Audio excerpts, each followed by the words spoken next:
রোজকার মতন আজও নিয়ে চলে এসেছি একটা ব্লগ ভিডিও, যার মধ্যে থাকছে খানাপিনা, রান্নাবান্না, ঘোরা, আমার ছাদ বাগান, বারান্দা বাগান, এইসব আর কি যা থাকে সেগুলোই টুকটাক একটু একটু করে দেখানোর চেষ্টা করেছি। আসসালামু আলাইকুম, কেমন আছেন সবাই? আশা করছি ভালো আছেন। Welcome to my channel Shashi's basket. দিনটি ছিল রবিবার 20শে জুলাই 2025। প্রচণ্ড গরম পড়া শুরু হয়েছে, কি আর বলবো, কিচ্ছু করার নাই। মানে গরমে আমার এরকম অবস্থা, আমার মনে হয় সবারই, মানে খাইতে টাইতে ইচ্ছা করে, মানে খাইলে আরও গরম লাগে, তাই না? বাট খেতে তো হবেই।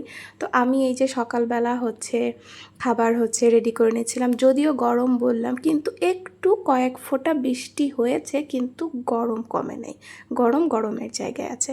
তো আমি একটা রিলস শ্যুট করেছিলাম, এই জন্য খাবার দাবার ওইভাবে করে আর দেখাইলাম না, বাট দেখলেনই তো কর্নফ্লেক্স যা খাই আমি সেটাই। কফি আজকে ফমি কফি করেছি আবার। তো এই তো, আর এই যে এই পিঠাটা কার অঞ্চলে কি নামে পরিচিত, বা আপনাদের বাসায় কি বানানো হয় কি না, বা কেউ খেয়েছেন কি না, সেটা একটু কষ্ট করে জানিয়ে যাবেন। আর এই দেখেন আমি কি খাচ্ছি। মা, ভাইয়া, বৌমনি, খালামণিদের বাসায় গিয়েছিল, তো ভাইয়া আর বৌমনি চলে এসেছে, আম্মু এখনও আসেনি। তো খালামণি বিরিয়ানি রান্না করেছিল, খালামণি আবার আমার আর আব্বুর জন্য দিয়ে দিয়েছে অনেকখানি। তো আমি আবার সেটা একটু গরম করে খেয়ে নিচ্ছি, আর একদম লেবু নিয়ে নিলাম। মানে খুবই মজা হয়েছে আসলে। এটা আসলে স্বাদের কোনো রেটিংও দেওয়া যাবে না, বলাও যাবে না ভালো না খারাপ। এটা হচ্ছে ভালোবাসার একটা জিনিস, তো সেটাতে আমার মনে হয় ভালো খারাপ কোনো প্রশ্নই আসে না, তাই না? যাই হোক, আমি খাওয়া দাওয়া করে কী যেন করলাম, একটু টুকটাক গোছগাছ করে এসে একটু শুয়ে থাকলাম, কারণ একটু পরে আমাকে আবার বের হইতে হবে। তো একটু রেস্ট নিচ্ছিলাম। মানে এত গরম যা আসলেই বলার মতো নয়, মানে অল্প কিছু করলেই মানে অস্থির লাগতেছে, ঘেমে টেমে। আর আমি এমনিতেই প্রচণ্ড ঘামি, তো অস্থির হয়ে যাচ্ছে মনে হচ্ছে।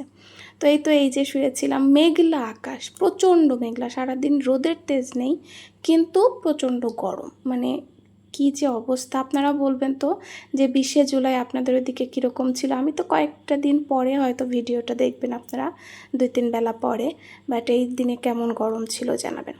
এই যে আমার রেস্ট নেওয়া শেষ, মনে হয় 10 কি 15 মিনিট একটু রেস্ট নিতে পেরেছি। তারপরে কারণ কাজ ছিল, আমি আসলে কাজও করছি, সেগুলো আসলে সব দেখানো হয়নি। পরে আমি ড্রেস বের করে নিচ্ছি যে কী পরবো, আর বাইরে একটা ড্রেস ছিল সেটা আবার ঢুকায় রাখলাম।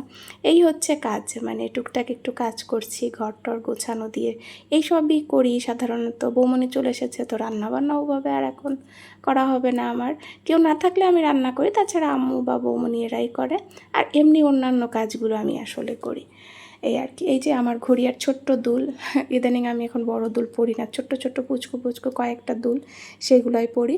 কারণ শাড়ি পরলে বা বাইরে গেলে বড় দুল ঠিক আছে, এমনি রেগুলারের জন্য ছোটো একটা টপই যথেষ্ট। আর এই যে আমি ব্যাগ নিয়ে রেডি, যাওয়ার আগে ভাবলাম দেখি বারান্দায় আজকে দেখানো নেই। বারান্দায় আসতেই দেখেন, গতদিন একটা বল্লার ছবি দিয়েছিলাম, যে অনেক কষ্টে বল্লার ছবি তুলেছি, তাই না?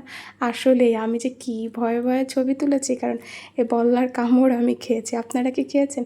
তো এখানে দেখলাম 2টা বল্লা আছে, তো ভাবতেছি সেটা এখন তাড়াইতে হবে। তো ফুলও ফুটেছে, এই বল্লা 2টা কিন্তু আমি তাড়াইছি সাহস করে, কারণ আব্বু বাসায় ছিল না, আমি কাকে বলবো। আমি নিজেই লাঠিতে একটা মারছি, আর একটা তাড়াইয়ে দিছি, এটাকে তাড়াই দিছি। বাবা, প্রচণ্ড ভয় পাচ্ছিলাম। তো এই ছিল আজকে আমার ভিডিও, ব্লগ যাই বলেন না কেন, ঘরোয়া একদম। কেমন লাগলো জানাবেন। সবাই ভালো থাকবেন, সুস্থ থাকবেন। আল্লাহ হাফেজ।